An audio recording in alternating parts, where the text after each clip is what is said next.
এই দেখো পিঠে করা আর একদিকে চলছে খাওয়া। কড়া পিঠে হয়ে গেছে, পিঠে করা প্রিপারেশন।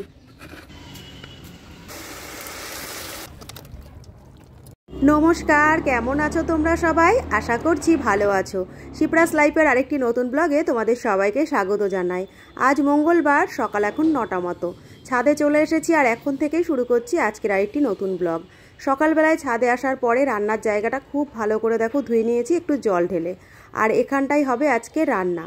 আজ তো পৌষ সংক্রান্তি, রান্না হবে, তারপরে হবে রাতের দিকে পিঠে পায়েস। দেখা যাক কতদূর কী করে উঠতে পারি।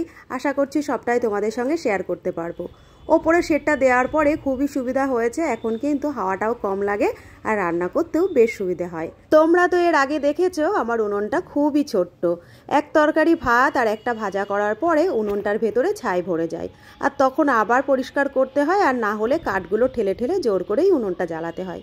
আর এই ঠেলাঠেলির কারণে উনুনটা কিন্তু বেশ অনেক জায়গায় ফেটে ফেটে গেছিলো। তাই আজ সকালবেলায় আগেই উনুনটার গায়ে বেশি করে মাটি দিয়ে একটু লেপে পুছে পরিষ্কার করে নিয়েছি। আর রান্না করতে গেলে তো হাঁড়ি কড়াই লাগবেই, আর উনুনে রান্না যেহেতু কালি হবেই, সেই কারণে আগেই একটু মাটি দিয়ে নিচ্ছি হাঁড়ি কড়াইয়ের পেছনটাতে। রোদের মধ্যে এবার রেখে দেবো, যেটুকু শুকোবে, তারপরে বসাবো উনুনে।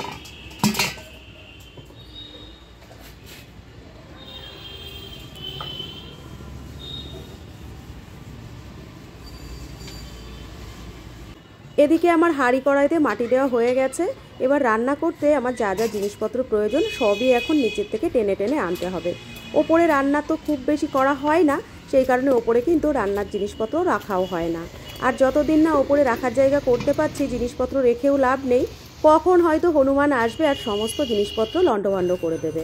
ওই জন্যেই এখনও সমস্ত জিনিসপত্র যদি মনে করি ছাদে রান্না করব, টেনে নিয়ে এসেই রান্না করতে হয়। তো সকালবেলার থেকে তো টুকটাক কাজকর্ম করেছি, আমাদের কিন্তু এখনও টিফিন করা হয়নি। যা যা রান্না করব ভেবেছি টুকটাক একটু গোছগাছ করে নিয়েছি। উনুনটা জ্বালিয়ে যাব, হাঁড়ি কড়াইগুলো নিয়ে আসবো। চলো, কড়াইটা তো মাটি দেওয়া রয়েছে, দেখি কতদূর শুকোলো, নিয়ে আসি। এরপরে সকালের টিফিনের জন্য আজ ভাবছি একটু মুড়ি ভেজে নেব। কড়াইটা খুব ভালো করে এখনও শুকোয়নি, তবুও চলো এভাবেই বসানো যাবে। এখানে রয়েছে সরাটা, যে সরাটা তোমাদের দাদা নিয়ে এসে সকালবেলায় ধুয়ে দিয়েছে। আর সরায় জল লাগানো রয়েছে, সেই কারণে আমার ভয়ও হচ্ছে যে সরাটায় আদেও আমি পিঠে করতে পারবো কিনা। এদিকে আমি উনুনটা জ্বালিয়ে দিয়ে তারপরে ওই পাশে গেছিলাম কড়াইটা আনতে। একটু সময় লেগেছে, তারপরে দেখো খুব ভালোভাবে উনুনটা জ্বলে গেছে। আর কড়াইটা তো আমি বসিয়ে দিয়েছিলাম, তোমাদের দেখালাম। সর্ষের তেল দিয়ে তার ভিতরে দিয়ে দিয়েছি মটরশুঁটি আর বেশ খানিকটা পেঁয়াজ কুচি, দেবো একটু লঙ্কা কুচি, আর সেই সঙ্গে দেবো বাদাম আর মুড়ি। এভাবেই মুড়িটা আজকে ভেজে নেব আর টিফিনটা সবাই মিলে করব। এভাবে মুড়ি ভাজা কিন্তু বেশ ভালো লাগে। আর মাঝে মধ্যে সকালবেলায় দেখবে রুটি ভাত এই ধরনের কিছুই খেতে ভালো লাগে না, একটু হালকা খাবার হলেই ভালো হয়। আর রাতে যেহেতু পিঠে হবে, সেই কারণে ভাবলাম সকালের টিফিনটা একটু হালকার মধ্যেই থাকুক। গরম গরম মুড়ি ভাজা হচ্ছে এখানে, আর ওপাশে রান্না যেগুলো করব সেগুলোও কিন্তু একটু একটু করে সঙ্গে সঙ্গে গুছিয়েও নিচ্ছি। বিকেলের দিকে যেহেতু পিঠে করতে বসবো, সারাটা দিনই আজ আমার উনুনের পাশেই থাকা পড়বে। সবাই মিলে টিফিন করে নিলাম, তারপর কি কি রান্না হবে সেগুলো একটু গোছগাছ করে নিচ্ছি। আজ পৌষ মাসের সংক্রান্তি, সেই জন্য আজ একটু মাছ মাংস ছাড়া নিরামিষ হবে। পেঁয়াজ রসুন দিয়েই রান্না করব, যেহেতু মাশরুম রান্না হচ্ছে। পেঁয়াজ রসুন ছাড়া তো অতটা ভালো লাগবে না, সেই জন্য। আর এরপরে দেখো আমি ভাত বসিয়ে দিয়েছি, ভাতটা নেমে গেছে অলরেডি। আর রান্না হবে দেখো মূলো। পৌষ মাসের সংক্রান্তি, আর আজকের দিনের পরে তো আর মূলোও খাওয়া যাবে না, সেই কারণে মূলোটাও এনে নিয়েছি, এটা এরপরে কেটে নেব। কড়াইটা বসিয়ে দিলাম, এরপরে রান্না করব মাশরুমটা, আর সেই জন্য দেখো একবারে বেশি করেই একটু তেল দিয়ে দিলাম। মাশরুমের তরকারিটা একটু তেল বেশি হলেই কিন্তু বেশি ভালো লাগে। এইদিকে চলছে মূলো কাটা, আর এইদিকে চলছে দেখো মাশরুমের রান্নাটা। মটরশুঁটি আলু আর বাকি মশলাগুলো দিয়ে আমি এখানে কষাচ্ছি আগে, আর মাশরুমটা দেবো এর পরে। চাষের মাশরুম, সেই কারণে এগুলো আর ভাব দিলাম না। আলুটা কিছুটা কষিয়ে নিই মশলার সঙ্গে, তারপরে মাশরুমটা দেব।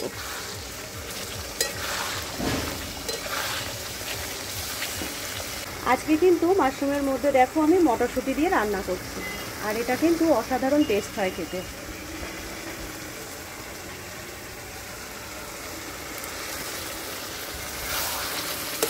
আর আজকে গোটা গোটা ছোট আলু দিয়েই রান্নাটা হচ্ছে। এই দেখো দু একটা আলু আমি একটু কেটে দিয়েছি, যেগুলো একটুখানি বড় ছিল সেগুলো। এই রান্নাটাই আমি জল ব্যবহার করব না, জল ছাড়াই পুরো রান্নাটা হবে। এই মাশরুম থেকে যে জলটা বেরোয় এই জলটাতে, মাশরুমের থেকে অনেকটা পরিমাণ কিন্তু জল বেরোয়।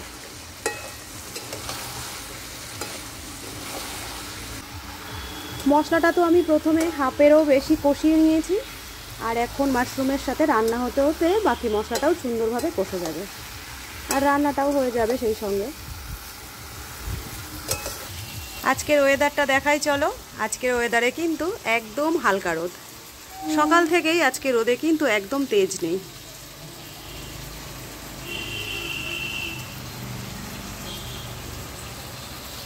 কষিয়ে কষিয়ে একদম দেখো মাশরুমটা রান্না হয়ে গেছে।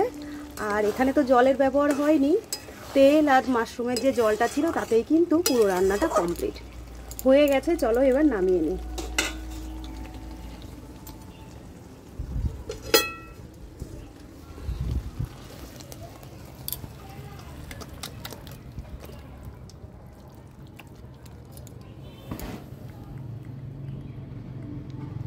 দেখো কতটা সুন্দর হয়েছে দেখতে।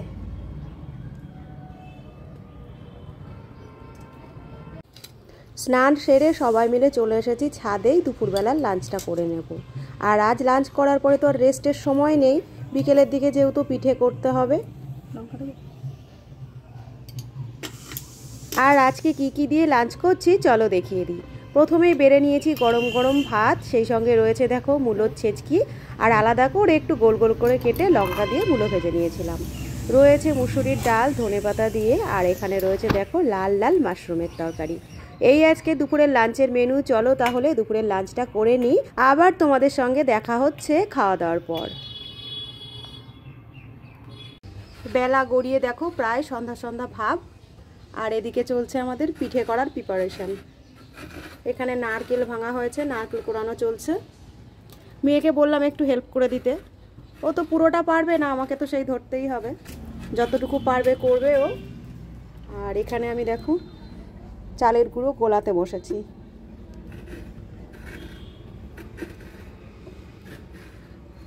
বাকি গুড় লাগবে আর যা যা লাগবে এখানে রয়েছে। চলো পরপর করতে থাকি, কতদূর কি পারি সবটাই কিন্তু তোমাদের দেখানোর চেষ্টা করব।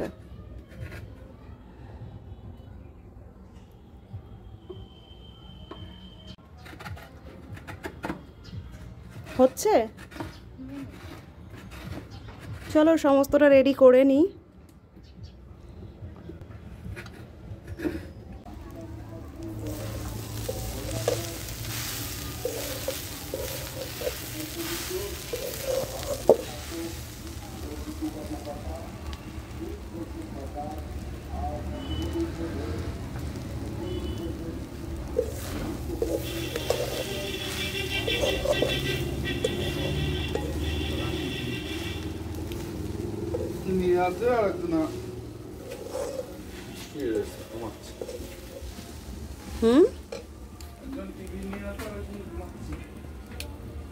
পিঠে করব বলে সমস্তটা রেডি করে দেখো নারকেলের পুর যেটা হয় সেটা বসিয়ে দিয়েছি কড়াইতে। আর এখানে দেখো রয়েছে পাটিসাপটার ব্যাটারটা, আর এখানে রয়েছে সরা পিঠের ব্যাটারটা। কেউ সরা পিঠে বলো, আবার কেউ বলো চিতই পিঠে। তো চিতই পিঠের যে ব্যাটারটা করেছি ওটার মধ্যে সেরকম কিছুই দিইনি, দিয়েছি শুধু চালের গুঁড়ো, একটু লবণ, জল দিয়ে গুলিয়ে রেখে দিয়েছি। আর এখানে যে নারকেলের পুরটা আমি তৈরি করছি এটার মধ্যে দেওয়া রয়েছে খেজুরের গুড় আর নারকেল। খুব হালকা আছে আস্তে আস্তে নেড়ে চেড়ে দেখো নামিয়ে রেখে দিয়েছি একটা থালার মধ্যে, আর হাত দিয়ে একটু চেপে চেপে রেখে দিয়েছি যাতে অনেকটা সময় ধরে গরম থাকে। এটা যদি ঠান্ডা হয়ে যায় তাহলে আস্তে আস্তে একটু শক্ত হয়ে যাবে, সেই কারণে রেখে দিয়েছি ঢেকে। তো এদিকে পুরটা তো তৈরি হয়ে গেছে, আর এপাশে বসিয়ে দিয়েছি দেখো চিতই পিঠের সরাটা। সরার মধ্যে প্রথমেই আমি দিয়ে দিয়েছি একটু লবণ, আর এবার সরাটা গরম হতে দিচ্ছি। পিঠেটা বানানোর আগে কিন্তু এই সরার থেকে লবণটা আমি নামিয়ে নেব। এটা কি বানাচ্ছ? সরা পিঠে, কাঁচি পোড়া বলে কেউ, আবার কেউ চিতই পিঠে বলে, এটা অন্য নানান রকম নাম আছে। এখানে দেখো আমি সরাটাকে গরম হতে বসিয়েছিলাম, গরম হয়ে গেছে। আর এইবারে দিয়ে দেবো লবণ জল। একটা বাটির মধ্যে কিছুটা লবণ আমি গুলিয়ে নিয়েছি, এই দেখো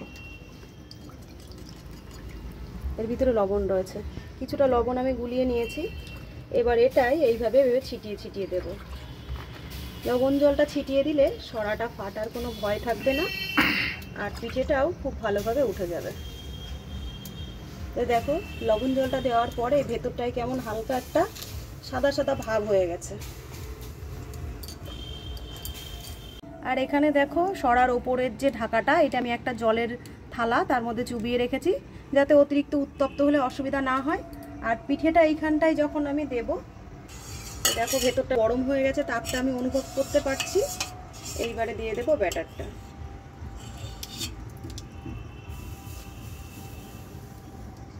খুব ভালো এখনো গরম হয়নি, আস্তে আস্তে গরম হয়ে যাবে।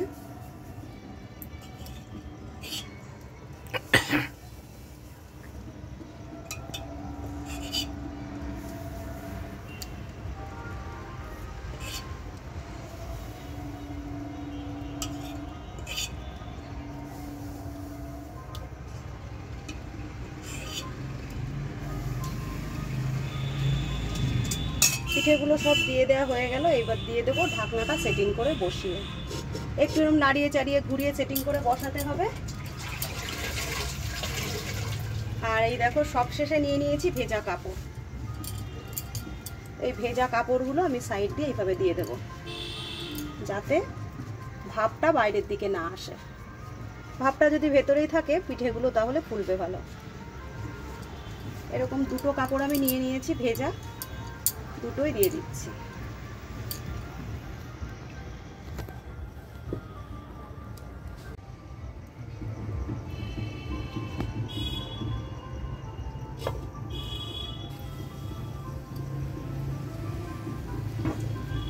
আজ পৌষ সংক্রান্তি, পৌষ মাসের শেষ দিন। পিঠে পায়েসের দিন তো বটেই, আর সেই সঙ্গে চলছে কিন্তু পৌষকালী পুজো। আশপাশ থেকে তোমরা একটু গান বাজনার আওয়াজ পাচ্ছ, আর সেই সঙ্গে পাচ্ছ কিন্তু ব্যান্ড পার্টির আওয়াজ। কিছু করার নেই, ছাদের উপরে বসে পিঠে করছি, টুকটাক দূরের আওয়াজগুলোও কিন্তু চলে আসছে এই ভিডিওর মধ্যে। প্রথমবারের পিঠেগুলো আমি তুলে নিয়েছি, কারণ ফোন চলে এসেছিল, আর সেই কারণে ভিডিওটা নেওয়া হয়নি। এখন আবার দ্বিতীয়বার দিচ্ছি, আর এবার কিন্তু পিঠেগুলো আমি তৈরি করে নিচ্ছি। শেষে নামিয়ে নেব যখন, তখন কিন্তু তোমাদের অবশ্যই দেখাবো যে পিঠেগুলো কেমন হচ্ছে আর কেমনভাবে আমি উঠিয়ে নিচ্ছি। বিকেলের দিকে বসেছিলাম আমি পিঠে বানাতে, আর এখন কিন্তু সন্ধ্যার পর পর বেশ খানিকক্ষণ সময় হয়ে গেছে। মেয়েরা চলে গেছে নিচে, ঠান্ডা রয়েছে বাইরের দিকটায়, আর আমি এখানে পিঠে করছি, আর তোমাদের দাদা কিন্তু আমার পাশে বসে রয়েছে আর ভিডিওটা করে দিচ্ছে।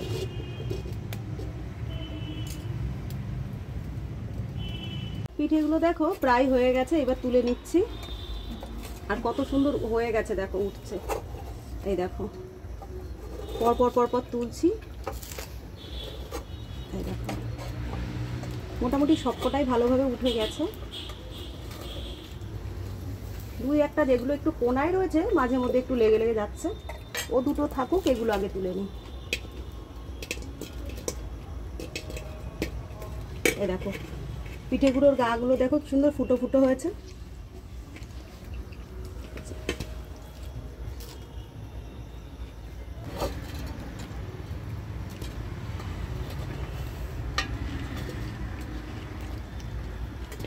এই দেখো একদিকে চলছে দেখো পিঠে করা, আর একদিকে চলছে খাওয়া। ছোটজন স্কুল থেকে আসার পরে কিছুক্ষণ ঘরে ছিল, আর এই এক্ষুনি এলো। দেখো গরম গরম একটু গুড় দিয়ে দিলাম। বেশ কিছুদিন ধরে পিঠে পিঠে পিঠে পিঠে করে পাগল করে দিচ্ছিল। ভালো লাগছে? কিছু তো বলোই না, বারবার বললে করে দাও। বাবা গরম গরম ভালো লাগছে? খুব ভালো হয়েছে, খেতেও ভালো হয়েছে। দেখো ফুল আছে বেশ। হ্যাঁ বেশ ফুটো ফুটোগুলো হয়েছে, এইগুলোই ভালো লাগে। আর এগুলো যদি দুধে ভেজানো হয়, তুমি খেয়ে দেখো। আমিও একটুখানি খেলাম, নিচের দিকটা বেশ মচমচেও হয়েছে। এদিকে আরও হচ্ছে, আর একটু ব্যাটার গোলানো আছে।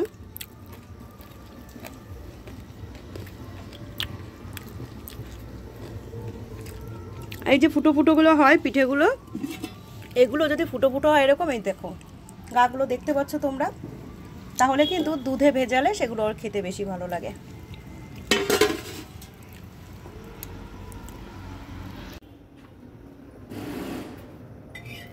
প্রথমে তো সরা পিঠে হয়ে গেছে, সরা পিঠে মোটামুটি সবাই কম বেশি খাওয়া হলো। আর এবার হচ্ছে পাটিসাপটাগুলো, এই দেখো এতগুলো করে ফেলেছি। বাইরে বসে উনুনে পিঠে করতে তো খুবই ভালো লাগছে। প্রত্যেকবার গ্যাসে করি, এবার উনুনে করছি। আর পিঠে করার জন্যই উনুনটা আনা হয়েছে। চলো বাকি যেগুলো রয়েছে সেগুলোও করে নিই। বিয়ের পরে শ্বশুরবাড়িতে কিন্তু পিঠে পায়েস 2-1বার উনুনে করা পড়েছে। তারপরে যখন আমি চাকদায় আসার পরে এখানে থাকি, তখন থেকে কিন্তু উনুনে আমার সেভাবে পিঠে পায়েস করা হয়নি। আবার অনেক বছর পরে বাপের বাড়িতে বলে এই উনুনটা করিয়েছি, তারপরে বাড়িতে নিয়ে আসার পরে এবছর করলাম পিঠেগুলো। আর একটু ভয়ও পাচ্ছিলাম যে এত বছর পরে উনুনে করছি, পারবো কিনা, বেশি তাপ লেগে পুড়ে যায় কিনা। তো যেটুকু যা করছি সবটাই তোমাদের সামনে করলাম আর তোমাদের দেখিয়েও দিলাম। কেমন লাগলো অবশ্যই জানিও।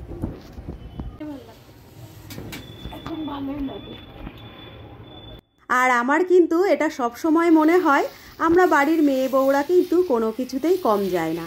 মনে করলে আমরা সব কিছুই করতে পারি দশপূজার মতো। তো সামান্য একটা পিঠে করা তো একদম খুবই তুচ্ছ ব্যাপার। আমাদের মেয়েরা বউরা আজকাল কিন্তু প্লেন চালাচ্ছে, যুদ্ধবিমান চালাচ্ছে, সবই করছে। তো নিজে হাতে বাড়িতে পিঠে করে বাড়ির সবাইকে খাওয়াতে পারছি, এটাই সবচেয়ে ভালো লাগার বিষয়। আর সবাই খেয়ে ভালো বলছে, সেটা তো আরও ভালো লাগে। তো পিঠে আমি কিভাবে করলাম আর কি করলাম সব তোমাদের দেখালাম। খুব বেশি কিছু আজ করিনি, আজ সামান্য চিতই পিঠে আর একটু পাটিসাপটা করলাম। আর এরপরে তো এখনও ঠান্ডা বেশ অনেক দিন আছে, পরবর্তীতে যদি অন্য কোনো রকম পিঠে করি তোমাদের সঙ্গে কিন্তু সেগুলোও শেয়ার করব। এদিকে তো পিঠে করা চলছে, আর বাইরের দিকের আকাশটা দেখো, আর চাঁদটা কিন্তু বেশ গোল হয়েছে আর বেশ ভালোও লাগছে দেখতে। রোজ ঘরের মধ্যে থাকি, একটা দিন বাইরের আকাশটা কিন্তু বেশ ভালো এনজয় করছি। তো এই দেখো পিঠে বানানো হয়ে গেল আমার কমপ্লিট। সমস্তটা গোছগাছ করে নিয়ে এবার যাব নিচে। আর এদিকে মেয়ে হাতে নাড়ু পাকাচ্ছে, নাড়ুটা খাবে, তারপর যাব নিচে। চলো সবটা গোছগাছ করি, তারপর যাই নিচে। আজ সকাল থেকে প্রায় সারাটা দিনই আমি ছাদে, রান্না খাওয়াও ছাদে হয়েছে, আর সেই সঙ্গে পিঠের সমস্ত প্রস্তুতি, পিঠে করা সবটাই কিন্তু ছাদে করলাম। আর তোমাদের কাছে শেয়ার করলাম আমি কিভাবে পিঠে করি। তো আমার ভিডিওগুলো যদি তোমাদের ভালো লাগে, একটা লাইক কমেন্ট করো, একটা শেয়ার করো। চ্যানেলে যারা নতুন দেখছো একটা সাবস্ক্রাইব করো। খুব তাড়াতাড়ি আবার তোমাদের সামনে হাজির হয়ে যাব নতুন একটি ব্লগের সঙ্গে। আজকের মতো আসছি, টাটা।